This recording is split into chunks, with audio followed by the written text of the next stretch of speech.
আসসালামু আলাইকুম। চলে আসলাম আপনাদের মাঝে আবারও নতুন আরেকটা ভিডিও নিয়ে। আজকে কিন্তু আমরা পাটালি বানাবো। গতকাল আমরা গুড় বানিয়েছিলাম, আজকে পাটালি বানাবো। আমরা কিন্তু সব গুড় এবং পাটালি সব কিছুই কিন্তু জিরান রস দিয়ে বানাই। তো সেক্ষেত্রে আমরা যখন ইচ্ছা গুড় বা পাটালি বানাইতে পারি। যারা আর কি জিরান রস দিয়ে বানায় না, উলা রস ব্যবহার করে, তারা কিন্তু পাটালি বানাতে পারে না।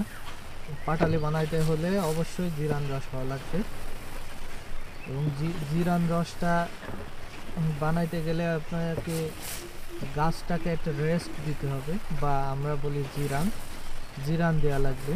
মানে গাছটা শুকিয়ে তারপরে গাছ কাটা লাগবে। তো এই হচ্ছে যে আমাদের গুড়টা প্রায় দেখতে পাচ্ছেন, আমরা রস জ্বালানোর পরেই কিন্তু এই গুড় হওয়া শুরু হয়েছে। দাদা কিন্তু এখন নাড়ছে, দেখতে পাচ্ছেন বন্ধুরা।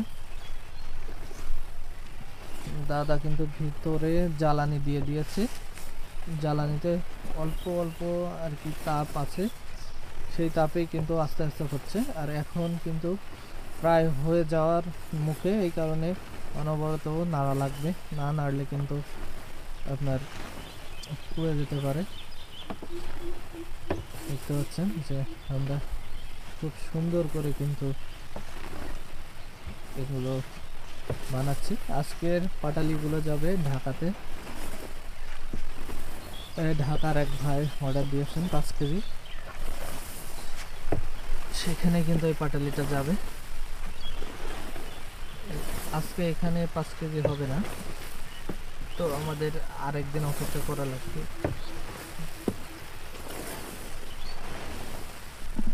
মানে 2 দিন মিলে আমাদের দিতে হবে। তো দেখতে পাচ্ছেন বন্ধুরা, আমাদের সেই বিখ্যাত পাটালি গুড়। এই যে দাদা এখানে জাল দিচ্ছে, জাল দেওয়া হয়ে গিয়েছে, দাদা এখন নাড়তে আছে। দেখতে পাচ্ছেন বন্ধুরা, এখন কিন্তু নামানোর সময় চলে এসেছে প্রায়। দেখতে পাচ্ছেন বন্ধুরা, একটু পরেই নামাবে। এই যে নামায় এখানে রাখবে, কারণ এই সাইডে গেলে আমার জন্য ভালো হবে। আমি চলে যাচ্ছি এই পাশে। নামানোর সময় হলে কিন্তু দুই পাশে ধরে কিন্তু টাইম পাচ্ছে। এটা এটা কিন্তু একটা তাক আছে, সেই তাকেই কিন্তু নামাইতে হবে। আপনারা দেখতে পাচ্ছেন বেশ।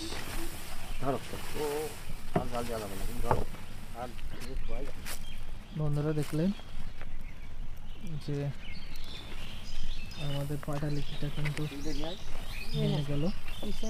এখন হবে বীজ মারতে হবে। এখন গুড়গুলো দেখুন বন্ধুরা, এখন গুড়গুলো নামায় নিতে হবে, নামিয়ে তারপরে বীজ মারতে হবে।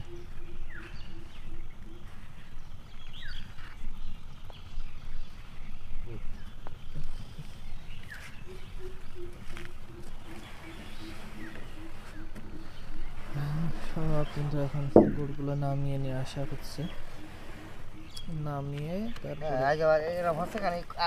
ভাড়া দিয়ে সরিয়ে দিয়েছে, সরিয়ে না দিলে হয়।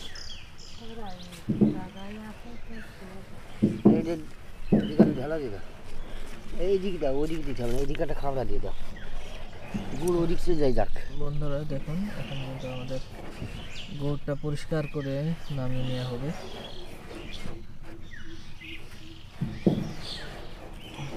এটাই সেই অরিজিনাল যে গুড় বা পাটালি, এটা দিয়েই কিন্তু তৈরি হয় সেই বিখ্যাত পাটালি।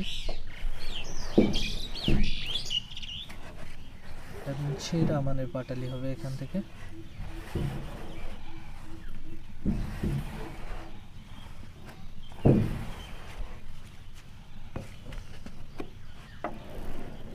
বন্ধুরা দেখুন, আমাদের সমস্ত কিন্তু পুছে নেওয়া হলো। এখন আমরা বীজ মারবো। দেখুন বন্ধুরা বীজটা কিভাবে মারা হয়। এই যে শুরু হয়ে গেল বীজ মারা, একটু পরেই দেখবেন ক্রিম হয়ে যাবে। এই ক্রিমটা হওয়ার জন্য কিন্তু অবশ্যই আপনাদের জিরান রয় দিয়ে বানাইতে হবে, সব রয় দিয়ে কিন্তু হবে না। এবং এটাতে চুন ব্যবহার করলেই কিন্তু সেরকম ভালো হয় না। আপনারা জানেন আমাদের এই অঞ্চলে আমরা চুনটা ব্যবহার করি না, ভাতটা পুড়িয়ে নেওয়া হয় গাছে পাতার আগে। এ কারণে এখানকার বানানোর পদ্ধতিটাই ভিন্ন। আপনি দেখলে বুঝতে পারবেন যে আসলে মানে বানানোটা অনেক ব্যাপার আছে। অনেকেই একটা কলসির ভিতরে রেখে ঘুরিয়ে ঘুরিয়ে তারপরে বীজ মারে, সেটা এক ধরনের পদ্ধতি, কিন্তু আমাদের কাছে মনে হয় যে এটাই আমাদের আসল পদ্ধতি। কেননা যুগ যুগ ধরে এইভাবেই কিন্তু বানিয়ে আসছে দাদারা। দাদা কিন্তু বহু আগের থেকে এই গুড় বানাচ্ছে। দাদা, আপনার গুড় বানানোর বয়স কতদিন বলেন তো? ধরো নিম্ন 55 বছর 55 বছর, তাহলে তো সেই যুদ্ধের আগে। যুদ্ধের আগে থেকে। হ্যাঁ, বাংলাদেশ হওয়ার ধরো 6 বছর আগে, তা আমি 4 বছরে ধরলাম। তাহলে বন্ধুরা আপনারা দেখছেন, শুনলেন দাদার কাছে যে দাদা কিন্তু 55 বছর ধরে বানাচ্ছে, এবং দাদা কিন্তু ঘোষণা দিচ্ছে যে এবারই দাদার গুড় বানানো শেষ হয়ে যাবে। দাদা, এবারই কেন আপনি হচ্ছে গুড় বানানো শেষ করবেন? আমি তো পারবো না, তা কি করবো আর। শরীরে আর হচ্ছে না? না, আর শরীরে আর পারবো না। এখন দাদা বলছে যে এই বছরেই দাদা শেষ বানাবে, সামনে বছর আর পারা সম্ভব হবে না দাদার জন্য। এই বছরই অনেক কষ্ট হয়ে যাচ্ছে, মানে গাছ কাটা দাদার জন্য খুবই কষ্ট হয়ে যাচ্ছে। আর গাছে উঠতে পারিনি। এখন দাদার ছেলেরাও কিন্তু গাছ কাটতে আগ্রহী নন, তারা অন্যান্য পেশাতে আছে। এই কারণে আস্তে আস্তে কিন্তু গাছই কমে যাচ্ছে আমাদের মাছ থেকে। দাদা হয়তো আর কয়েকদিন গাছ কাটবে, তারপরে দাদা গাছ কাটা আর দাদা সম্ভব হবে না। দাদা ওতে বন্ধুরা আমরা কিন্তু গুড়টা এখন দেখতে পাচ্ছেন, পাটালিটা বেশ সুন্দর হয়ে গেছে, একদম বীজ দিল। আমাদের কিন্তু বীজ মারা হয়ে গেল, এখন আমরা ঢেলে দিব। এখন আমাদের ঢেলে দেওয়ার পালা। না যে ওই যে তাড়াতাড়ি জন্যই তো আমি পশ্চিমে দিলাম না গুড়।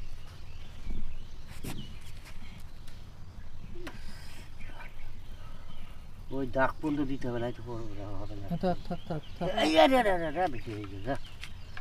পরে দেবো, একটু কম কম রাখবা।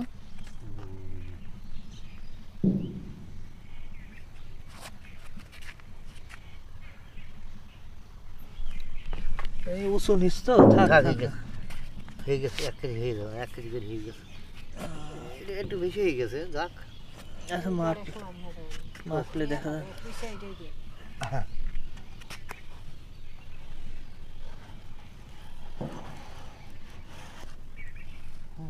তাহলে হবে, তাহলে 7টা হয়ে যাবে, আর 3টে থাকবে, আর একদিন নিয়ে যাবে।